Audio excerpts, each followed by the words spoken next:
Bismillahirrahmanirrahim. Alhamdulillah wassalatu wassalamu ala Rasulillah wala haula wala quwata illa billah. Allahumma alimna ma yanfa'una wanfa'na bima lam tanazidna ilma.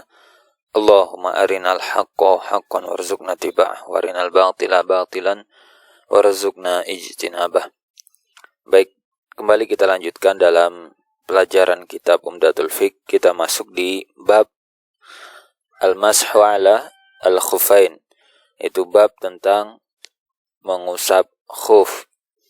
Maka disebutkan di sini bahwa hukumnya boleh mengusap khuf dan yang semisal dengan khuf wa ma asbahihima.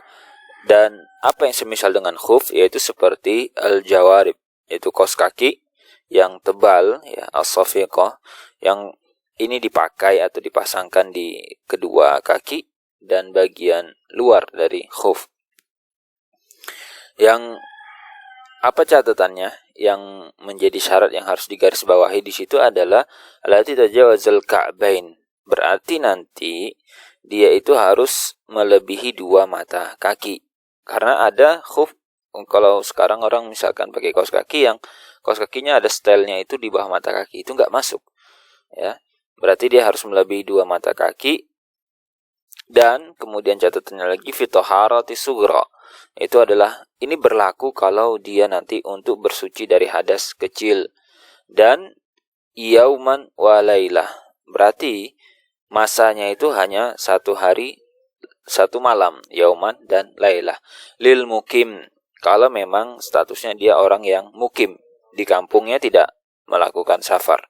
Wa salasan lil musafir, sementara kalau orang yang safar, nanti masa berlakunya itu mengusap khufnya itu adalah 3 hari 3 malam. Minal hadas ilah mislihi. Jadi cara ngitungnya itu adalah dari sejak dia hadas kemudian dia bersuci dan seterusnya.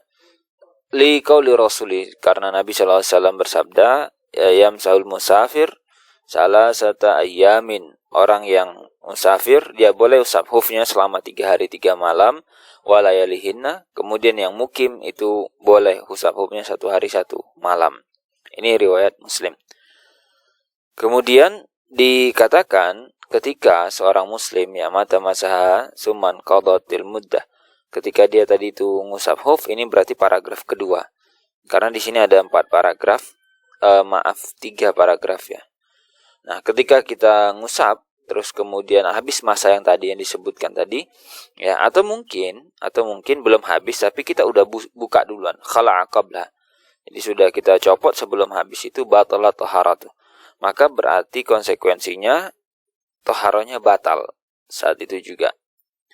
Kemudian waman masa musafiran summa qama au muqiman summa safar atama masa muqim. Nah, kalau misalkan nanti kondisinya dia lagi safar kemudian ngusap khuf, setelah itu sampai ke kota tujuan, aqamah, berubah statusnya menjadi orang yang mukim.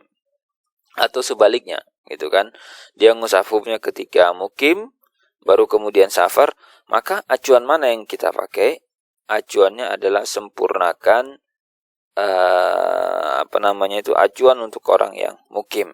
Berarti masa suci untuk orang yang mukim 1 hari 1 malam tadi itu. Wa yajuzu al-mashu ala al-imamah. Kemudian biasanya pembahasan tentang mengusap khuf itu turunannya adalah imamah. Imamah itu berarti sorban.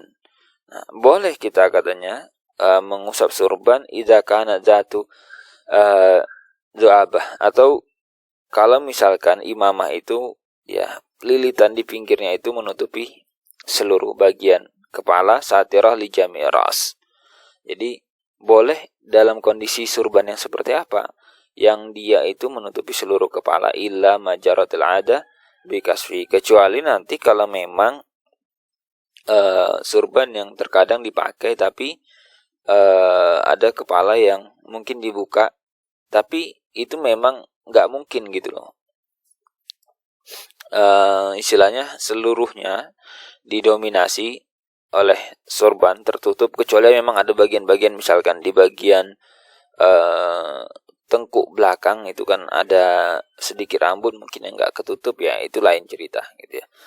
Kemudian syarat yang perlu diperhatikan juga ketika kita mau ngusap huf gitu ya. Itu adalah wa min syartil masyi ala jami'i dzalik, baik huf baik kos kaki tadi yang kita sebutkan, itu adalah an yalbisahu ala taharatin kamilah. Boleh diusap dengan catatan ketika Anda pakai tadi Anda sudah bersuci. Jadi bersuci baru kemudian pakai. Berarti kalau enggak ya enggak boleh. Kemudian boleh juga mengusap alal jabirah. Nah, ini poin. Karena ini kita enggak dirincikan sama beliau seperti itu. Karena memang ini bukunya buku untuk anak SD.